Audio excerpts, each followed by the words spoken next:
The Story of the World, History for the Classical Child, Volume 3, Early Modern Times, From Elizabeth I to the 49ers, by Susan Wise Bauer.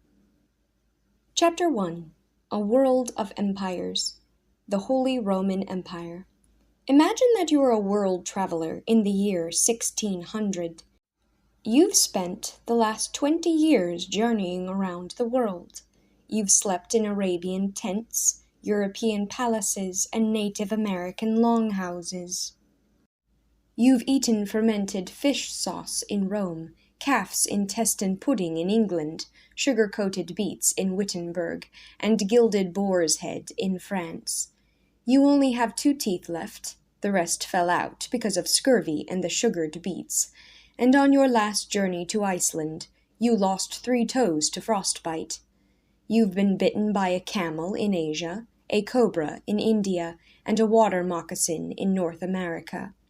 In your travels around the world, you've seen 2 flags, one with a red cross on a white background, and the other bearing a 2-headed eagle, all over the world.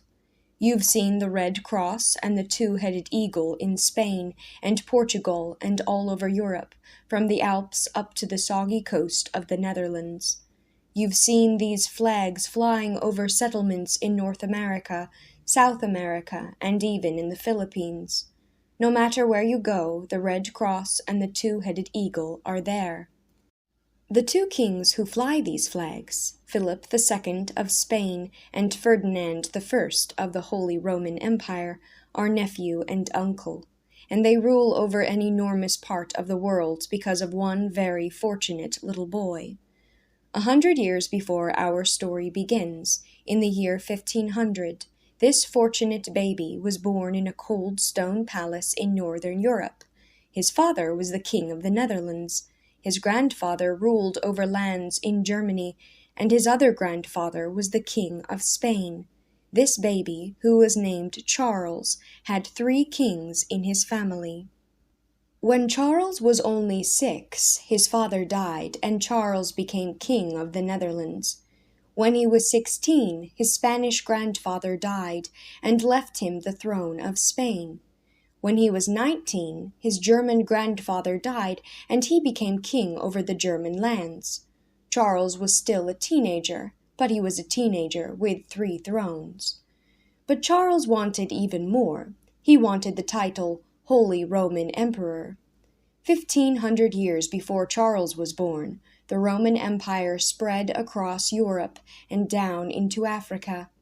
Everyone who lived inside the empire's borders was expected to follow Rome's laws and to live in peace.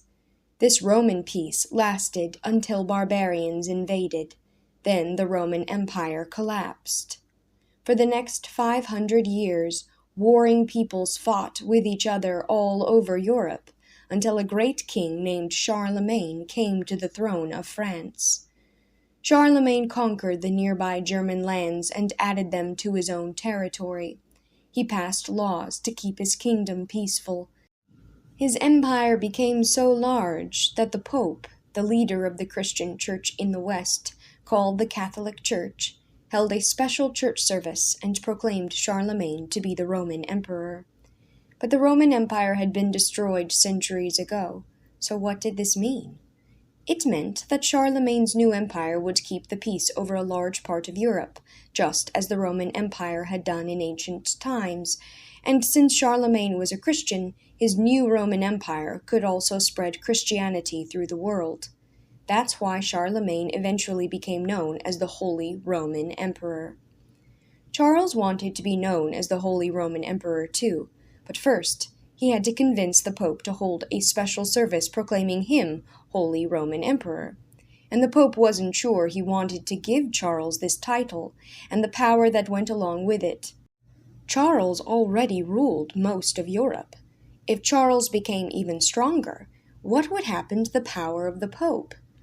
The Pope wasn't alone in his worries. The King of France was afraid that Charles might invade France, and the princes who ruled over Italy were also anxious to keep their independence from Charles. So the King of France, the Pope, and the Italian princes all joined together to fight against Charles and his armies. Charles wasn't discouraged. If he couldn't convince the Pope to crown him emperor willingly, he would resort to force. His strategy was simple and shocking. For years, Charles had oppressed the Protestant Christians who lived in his territories. These Protestants believed that the Catholic Church was corrupt, and that the Pope did not have the authority to tell all Christians how to worship and live. Charles had put Protestants in jail, taken away their land, and executed them. But Charles knew that these Protestants would be willing to fight against the Pope, so he hired an army of German Protestants and sent them, along with his own soldiers, to attack Rome. This angry army, called the German Fury, marched down to Rome and surrounded it. The Pope's soldiers were outnumbered. They fired a few shots from the walls with their old battered cannons, but the invaders broke down the gates and streamed through the city. The Pope and his soldiers retreated to a fortress inside the city and barred themselves in. For 8 months, the Pope remained a prisoner inside this fortress, while the German fury stormed through Rome, burning, killing, and stealing treasure. Meanwhile, Charles was still up in Spain, pretending that he knew nothing about the attack on Rome. He sent a message to the Pope, claiming that the German fury had acted without his permission. "I'm outraged," Charles exclaimed. "How could such a thing happen?" Did the Pope believe this message? We don't know, but we do know that the Pope agreed to hold the special service which would crown Charles Holy Roman Emperor.